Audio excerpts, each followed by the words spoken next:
নমস্কার বন্ধুরা, বং daddy food চ্যানেলে সবাইকে অনেক স্বাগত। আজ আমি তৈরি করব ডিম সয়াবিন দিয়ে একটা দুর্দান্ত স্বাদের রেসিপি, যেটা রুটি, পরোটা কিংবা ভাতের সাথে খেতে দারুণ লাগে। তাহলে চলো চটপট শুরু করে দিই রেসিপিটা। প্রথমে সয়াবিন নিয়ে নিচ্ছি এখানে। এবার সয়াবিনটাকে আমি জল দিয়ে ভিজিয়ে নিচ্ছি, তারপর সামান্য নুন দিয়ে একটু এটা সেদ্ধ করে নেব। এবারে সয়াবিনটাকে সেদ্ধ বসিয়ে দিলাম। আর এদিকে আমি একটা মশলা তৈরি করে নেব। তার জন্য নিয়ে নিয়েছি আদা 1 ইঞ্চি সাইজের, এখানে 5-6টা নিয়ে নিয়েছি রসুনের কোয়া, আর নিয়েছি একটা মাঝারি সাইজের পেঁয়াজ, আর 2-3টে কাঁচা লঙ্কা। এটা একটা পেস্ট তৈরি করে নিতে হবে। এদিকে সয়াবিনটা আমাদের ভালোভাবে সেদ্ধ হয়ে গেছে, জলটা ঝরিয়ে আমি একটা বাটিতে নিয়ে নিলাম। এখানে দিয়ে দিচ্ছি আদা বাটা 1/2 টিস্পুন থেকে একটু বেশি, দিয়ে দিচ্ছি স্বাদমতো নুন আর একটু হলুদ। এবারে একটা ডিম ফাটিয়ে দিয়ে দেবো এর মধ্যে, দিয়ে ভালোভাবে হাতের সাহায্যে একটু মেখে নেব।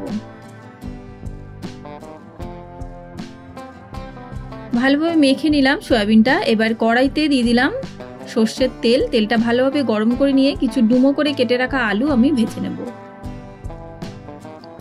আলু ভাজার জন্য সামান্য একটু হলুদ দিয়ে দিলাম, দিয়ে ভালোভাবে আলুটা ভেজে আমি তুলে নেব। তার আগে একটু ঢেকে দিলাম যাতে আলু ভালোভাবে নরম হয়ে আসে। এবার আলুটা ভালোভাবে ভাজা হয়ে যাওয়ার পর আমি তুলে নিচ্ছি। এদিকে তেলটা একটু বেশি হয়ে গেছিলো বলে আমি তুলে নিলাম। দিয়ে তারপর আমি ডিম আর সয়াবিন দিয়ে যে মেখে রেখেছিলাম সেটা কড়াইতে দিয়ে দিলাম, দিয়ে খুন্তির সাহায্যে একটু ছড়িয়ে দিচ্ছি। 1 মিনিট বাদে আবার উল্টে পাল্টে ভালোভাবে আমাদের এটা ভেজে নিতে হবে। একদম ছাকা তেলে ভাজার দরকার নেই, অল্প তেল দিয়েই কিন্তু ভাজলেই হবে। তা নাহলে বেশি তেল দিলে পুরোটা তেলই সয়াবিনে টেনে যাবে।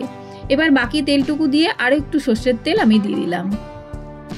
গোটা গরম মশলা একটু ফোড়ন দিলাম, এলাচ আর দারচিনি আর একটু জিরে দিয়ে আমি পেঁয়াজ কুচি দিয়ে দিলাম।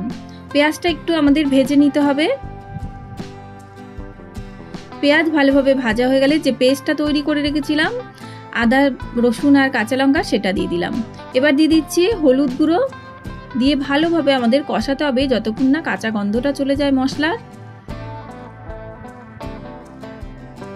2 মিনিট মতো আমাদের কষিয়ে নিয়ে তারপর আমি এর মধ্যে দিয়ে দেবো টমেটো বাটা। একটা মাঝারি সাইজের টমেটো আমি পেস্ট করে রেখেছিলাম, সেটা দিয়ে দিলাম। দিয়ে আবারও আমাদের বেশ খানিকক্ষণ কষাতে হবে। একটু জল দিয়ে আমি দিয়ে দিচ্ছি এখানে গুঁড়ো মশলা, কাশ্মীরি লঙ্কার গুঁড়ো, একটু জিরে গুঁড়ো আর একটু ধনে গুঁড়ো, সব দিয়ে আবারও ভালোভাবে কষিয়ে নিচ্ছি। একটু জল দিয়ে কষালে পরে কিন্তু মশলাটা পড়ে না, আর কষানোটাও ভালো হয়। ভালোভাবে কষানো হয়ে গেলে দিয়ে দিচ্ছি এখানে ভেজে রাখা আলুগুলো। আলু দিয়ে আরও 1 মিনিট মতো কষিয়ে নিচ্ছি। এরপর দিয়ে দিচ্ছি ভেজে রাখা সয়াবিন। আবারও একটু নাড়াচাড়া করে নিচ্ছি মশলার সাথে। ভালোভাবে মিশিয়ে নিয়ে এবার আমি জল দিয়ে দিচ্ছি। খুব বেশি জল দিইনি, এখানে 1 কাপ পরিমাণ জল দিয়ে ভালোভাবে খুন্তির সাহায্যে মিশিয়ে নিয়ে আমি এটা ফুটতে দেব।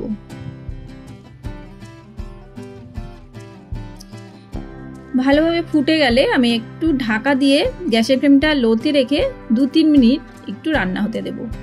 2-3 মিনিট বাদে ঢাকাটা সরিয়ে নিলাম। দেখো রান্নাটা কিন্তু একদম কমপ্লিট। এবার ঢাকা দিয়ে কিছুক্ষণ স্ট্যান্ডিং টাইমে রেখে পরিবেশন করে দেখাচ্ছি সয়াবিন আলুর এই রেসিপি। আজকের মতো এই পর্যন্তই। আবার চলে আসবো অন্য কোনো রেসিপি নিয়ে। তাহলে কেমন লাগলো অবশ্যই কিন্তু আমাকে কমেন্ট বক্সে জানিও।